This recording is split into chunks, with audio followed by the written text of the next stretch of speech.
ஆட்சிக்கு வந்தால் உங்கள் இன்னல்களை போக்கி உங்களுக்கு நல்லதையே சொல்வதையே செய்வோம், செய்வதையே சொல்வோம்.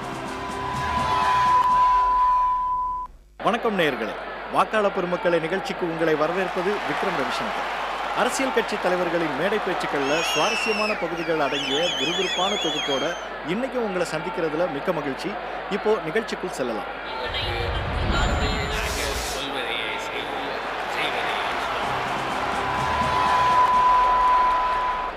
இன்னைக்கு நம்ம வாக்காளர் பெருமக்களை நிகழ்ச்சியில முதல்ல கேட்க போறது அமைச்சர் பன்னீர்செல்வத்துடைய பேச்சு தான். தமிழகத்துல என்னைக்குமே முதலமைச்சர் ஜெயலலிதாவோட ஆட்சி தான் அடிச்சு சொல்ற அவரு வழக்கம் போல மற்றவங்களை கிண்டல் அடிக்கவும் தவறல. அம்மாவுடைய சிறப்பான ஆட்சியை கைப்பற்றி விடலாம் என்று கருணாநிதி கனவு கண்டிருக்கின்றார். ஒரு காலம் நடக்காது. கருணாநிதியும் காங்கிரஸ் கூட்டம் சேர்ந்தால் நடக்காது. நம்ம கருப்பசாமி அவன் கூட்டு சேர்ந்தாலும் நடக்காது. ஒன்றோடு ஒன்று, ஒன்றோடு இரண்டு, இரண்டோடு மூன்று, மூன்றோடு நான்கு எந்த கட்சியிலும் கூட்டு சேர்ந்தால். ஏனென்றால் இன்றைக்கு தமிழக மக்கள் ஒட்டுமொத்தமாக இதே டாக்டர் புரட்சி தலைவர் அம்மாவுடைய ஆட்சிதான் வர வேண்டும் என்று நல்ல முடிவோடு எப்படாவது சட்டமன்ற தேர்தல் வரும் என்று காத்துக் கொண்டிருக்கிறார். அதுதான் 2016 நடைபெறப் போகிறது. ஸ்டாலின் ஒரு வேஷம் போட்டார், பல வேஷம், கலர் சட்டை போறாரா நடக்கிறாரா. வயல்ல சேர்த்து போய் யாராவது ஷூ போட்டு போற பார்த்துருக்குமா? நம்மள நட்டுருக்கேன், களை எடுத்துருக்கிறேன், எல்லாம் இந்த ஷூ போட்டு போற பார்த்துருமா? அவர் ஷூ போட்டு போய் வயல்ல போய் என்னங்கம்மா நல்லா இருக்கீங்களா அவர் ஒரு அழைப்பு. கரும்பு பாத்தி இல்லை, பாத்தில காங்கிரீட் சாலை போட்டு அது நடந்து போறாங்க. கரும்பு பாத்தியில் எங்கேயாவது சிமெண்ட் காங்கிரீட் சாலை போட்டு போதுமா? இல்ல டீ கடையில் போய் டீ குடிக்கிறது சரித்திர சாதனையா? டீ கடை லட்சக்கணக்கான மக்கள், கோடிக்கணக்கான மக்கள் டெய்லி டீ குடிச்சிருக்காங்க. டீ கடையில் போய் டீ குடிக்கிறது சாதனையா? நம்ம டீ கடையே நடத்தி இருக்கிறாங்க. பகல் வேஷம். இந்த தமிழக மக்கள் இந்த பகல் வேஷத்தை என்றுமே ஏற்றுக்கொள்ள மாட்டார்கள். நீங்கள் செய்த கொடுமை, 5 ஆண்டு காலம் நீங்கள் செய்த கொடுமை, அட்டுழியம், அக்கிரமம், படுகொலை, இவைகளெல்லாம் மக்கள் மனதில் இன்னும் மறையவில்லை. அடுத்ததா திமுக பொருளாளர் ஸ்டாலின் தன்னுடைய நமக்கு நாமே பயணத்தின் போது இன்னைக்கு சென்னையில பேசினதிலிருந்து ஒரு பகுதியை பார்க்கலாம். தன்னை விமர்சிக்கிறவங்களுக்கு அவர் அளித்த பதில் என்னன்னு தெரிஞ்சுக்கலாமா? இந்த நமக்கு நாமே பயணம் போது 234 தொகுதிகளில் நடக்கணும்னு சொல்லி இன்னைக்கு பார்த்தீங்கன்னா 233 நாளை தினம் தியாகராயர் தொகுதியில் நடத்தி முடிக்க போறேன். நாங்க 234 தொகுதி நாளையோட முடிக்க போறேன். இது ஒரு பெரிய வரலாறு எனக்கு ஒரு பெருமை. ஆனா இதை முடிச்சுக்கணும்னு நினைக்காதீங்க. தேர்தலுக்கு பிறகு இந்த நமக்கு நாமே பயணத்தை நான் தொடர்ந்து நடத்த போறேன். குறைகளை கேட்க வந்திருக்கேன், பிரச்சனைகளை கேட்க வந்திருக்கிறேன். அடுத்து நடக்க இருக்கக்கூடிய கூட்டங்கள்ல இது முடிஞ்சிருச்சான்னு கேட்க வரப்போறேன். இது ஏன் முடிக்க முடியாத சூழல் இருக்கு அப்படின்னு உங்களிடத்துல கலந்து பேசி அதற்கு பிறகு அதை முடிக்கிற தருவாயில் ஈடுபடக்கூடிய நிலையில இதை நமக்கு நாம பயணத்தை நிச்சயமாக நான் தொடர்ந்து நடத்த போறேன். நமக்கு நாம பயணத்தை நடத்துறப்போ முதற்கட்ட பயணத்தை நடத்திட்டு இருக்கிறப்போ பாத்தீங்கன்னா பத்திரிகைக்காரங்களாம் செய்யாத பிரசனமே கிடையாது. தொலைக்காட்சியில் கேள்வி செஞ்சாங்க, விவாத பொருளாக இதை பற்றிய விவாதம் நடக்கும். டிராமா பண்றாரு. எத்தனை அரசியல் கட்சியை சார்ந்த தலைவர்கள் எவ்வளவு கிண்டல் பண்ணாங்க, எவ்வளவு விமர்சனம் பண்ணாங்க. கலர் கலர் சட்டையா போடுறாரு,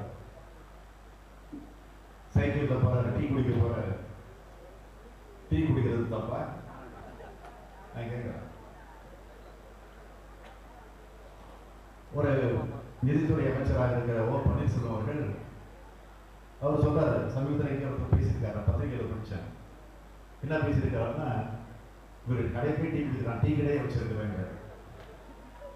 அவர் சொல்றாரு, நான் டீ கடையே வச்சிருந்தேன். டீ கடை வச்சவங்க இப்ப கமிஷன் கடை வச்சுட்டாங்க, அவ்வளவுதான் வித்தியாசம். ஆகவே அப்படிலாம் விமர்சனம் பண்ணாங்க, கொச்சைப்படுத்தினாங்க இந்த நிகழ்ச்சியை பற்றி. ஏதோ ஷூட்டிங்கு, சினிமாவுக்கு போகிற ஷூட்டிங் போகிற மாதிரி நான் வேஷம் போட்டு போகிறேன்னு பேசினாங்க.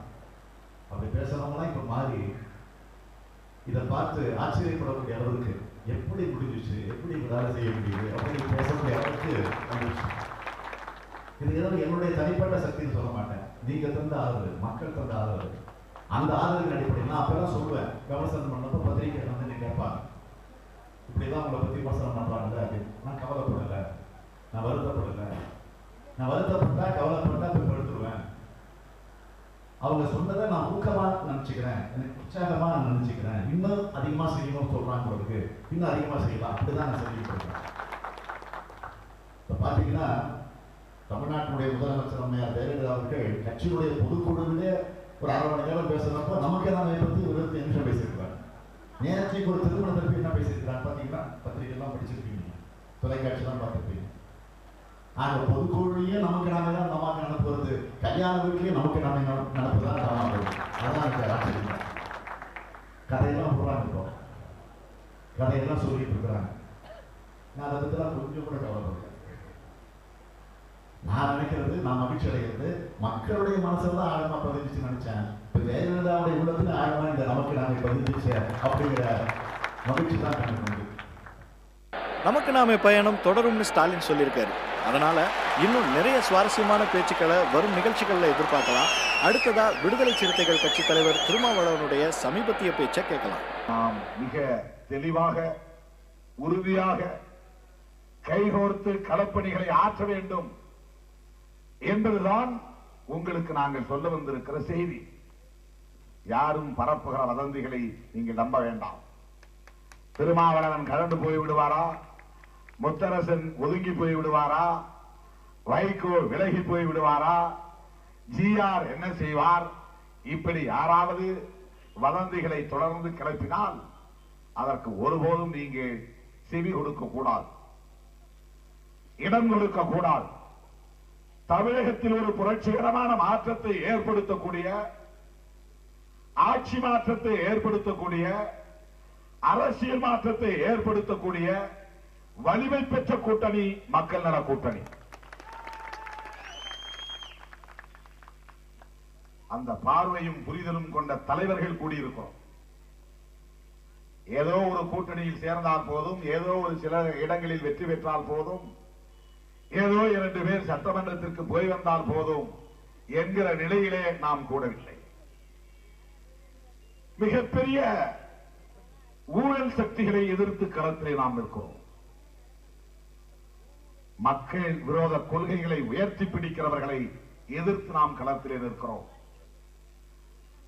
தமிழ்நாட்டு மக்களை 180% பேரை குடிகாரர்களாக மாற்றி இருக்கிற மக்கள் விரோதிகளை எதிர்த்து நாம் நிற்கிறோம். மக்கள் விரோதிகளை எதிர்த்து நாம் நிற்கிறோம். மாநாட்டுக்கு அழைப்பதாக என்று இருந்தால் கூட குடிக்காதவனையும் குடிக்க பழக்குகிற கட்சிகள் இந்த கட்சிகள். விலை கொடுத்து இவர்களை வாங்கிவிட முடியும் என்ற இருமாப்பிலே இருக்கிறார்கள்.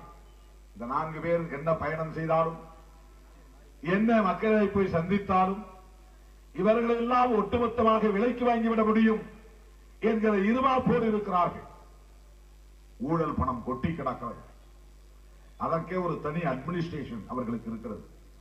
ஊழல் என்றால் ஏதோ நீங்கள் நினைப்பதை போல தாசில்தார் வாங்குகிற காசு அடுத்த நாளே ஏதோ அவன் செலவு செய்து விடுவான், பெண்டாட்டிக்கோ பிள்ளைக்கோ. ஒரு இணையான அரசாங்கத்தை நடத்துகிறார்கள் ஊழல் நிர்வாகத்திற்கு. இந்தியாவில் எந்த மாநிலத்திலும் இல்லை. வாங்குகிற பணத்தை, கொள்ளையடிக்கிற பணத்தை எப்படி எண்ணுவது, எப்படி அதை அடுக்குவது, எப்படி அதை எங்கே கொண்டு போய் பதுக்குவது, எப்படி அதை மறுபடியும் வெளியே கொண்டு வருவது, கருப்பு பணத்தை எப்படி வெள்ளையாக்குவது, இதற்கு ஒரு பெரிய நிர்வாகமே நடக்கும்.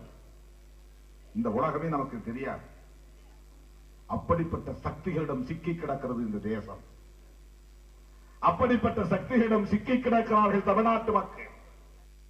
அந்த விமர்சனத்துக்குள்ளான பேச்சு குறித்து பேசிய நடிகர் யாருன்னு யோசிச்சிங்களா? அவர் வேற யாரும் இல்லைங்க, சமீபத்தில் பாரதிய ஜனதா கட்சியில இணைஞ்சிருக்கிற நடிகர் விசுதா. அப்படி என்ன பேசினார்னு பார்க்கலாம். இந்த எண்ணத்தை நான் சொல்லணும்னு ஆசைப்படுறேன். இப்போ ஒரு கூட்டணி ஒன்று சேர்ந்திருக்கு. அந்த கூட்டணியில் ஒரு தலைவர் வந்து கட்டு வெறி என்கிறாரு, கண்ணாடி வெறி என்கிறாரு. இதுக்கு 2 பேர் பயந்து போய் நீங்க நல்லவா மட்டும் போயிடாதீங்கன்னு சொல்றாரு. யார் நல்ல பாம்புங்கிறாரு. அவருக்கு நான் ஒன்று சொன்னேன், 3 மாடுங்க சேர்ந்து சிங்கப்பூருக்கு டூர் போகணும்னு டிசைட் பண்ணிட்டாங்க. ஒன்று செட்டு மாடு இங்கேயே சுற்றி வரும், ஒன்று உடம்பு மாடு வச்சு பெரிய ஏரியாவில் சுத்தம், ஒன்று கார்பரேஷன் துப்பு வண்டியில் அதை அழுகிற மாடு ஒரு ஏரியாவுக்கு சுற்றி வரும். போயாச்சு, ஒரு வாரம் ஆயிடுச்சு, தகவலே இல்லை. என்ன தகவலே இல்லைன்னு சொல்லி போய் தெருக்குள்ள 3 மாடு இருக்கு. ஒன்று இங்கேயே சுற்றிட்டு இருக்கு, ஒன்று பெருசாக சுற்றிட்டு இருக்கு, இன்னும் கொஞ்சம் பெருசாக சுற்றிட்டு இருக்கு. இதுக்கெல்லாம் சிங்கப்பூருக்கு போகுமா? சிங்கப்பூருக்கு போக முடியுமா? யாரை பார்த்து என்ன சொல்றீங்க? நல்ல பாம்புன்னு ஒரு வார்த்தை யூஸ் பண்ணல. Is it right? தலைவர் மரியாதை நாகரிகம் ஒன்றும் வேணுமா? உடனே என்ன கேட்காதீங்க, எனக்கு மாடுன்னு சொன்னீங்கன்னு. நான் பாம்புன்னு சொல்லலை, மாடுன்னு சொன்னேன்.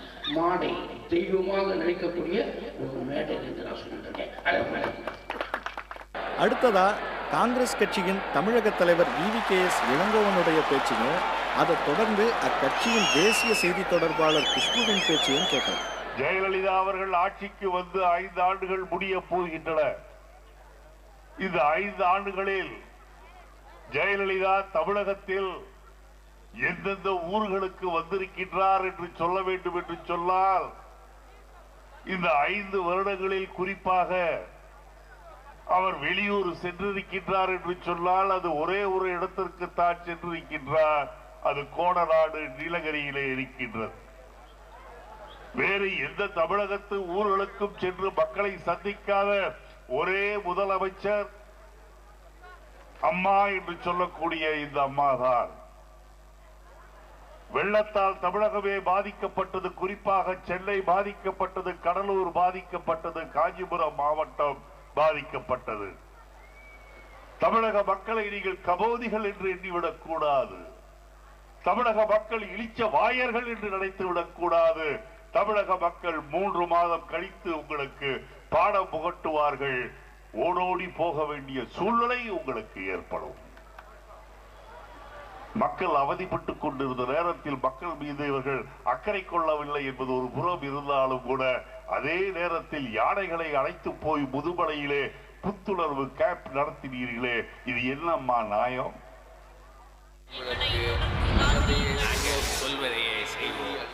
இப்ப இருக்கிறத அதிமுக ஆட்சி பாத்தீங்கன்னா வெறும் பப்ளிசிட்டி.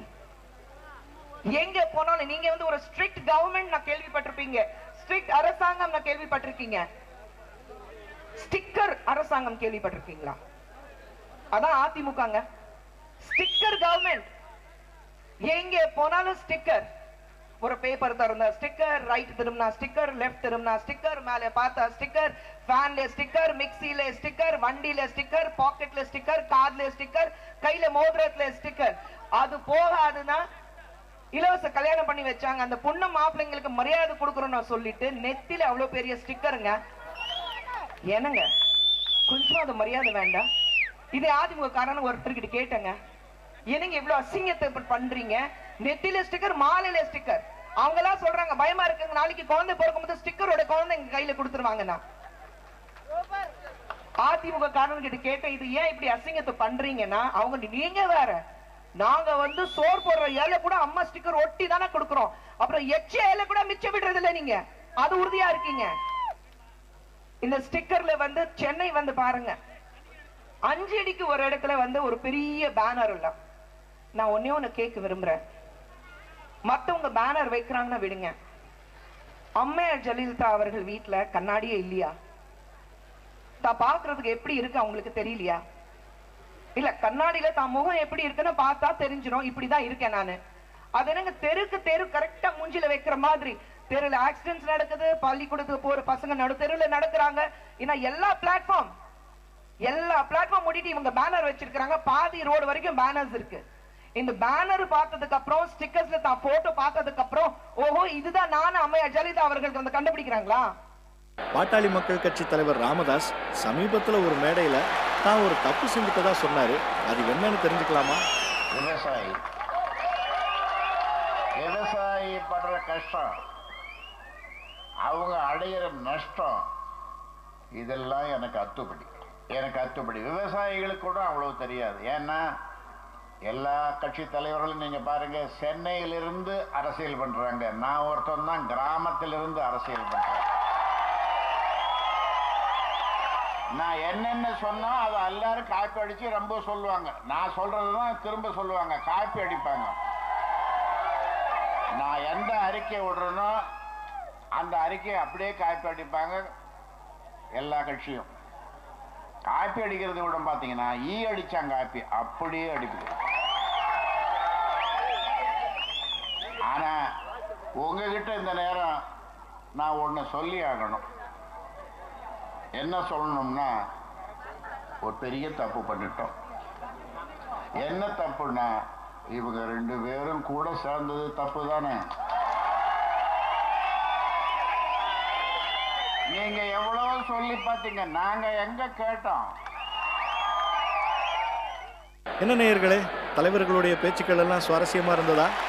இன்னும் நிறைய பெருமைகளும் அதன் மீதான விமர்சனங்களும் பல்வேறு குற்றச்சாட்டுகளும் அதற்கான பதில்களும் அடங்கிய பேச்சுக்கள் உங்களுக்காக காத்திருக்கு. மீண்டும் நாளை சந்திக்கலாம். நன்றி. அன்பான வாக்காளர் பெருமக்களே, நாங்கள் ஆட்சிக்கு வந்தால் உங்கள் இன்னல்களை போக்கி உங்களுக்கு சொல்வதையே செய்வோம், செய்வதையே சொல்வோம்.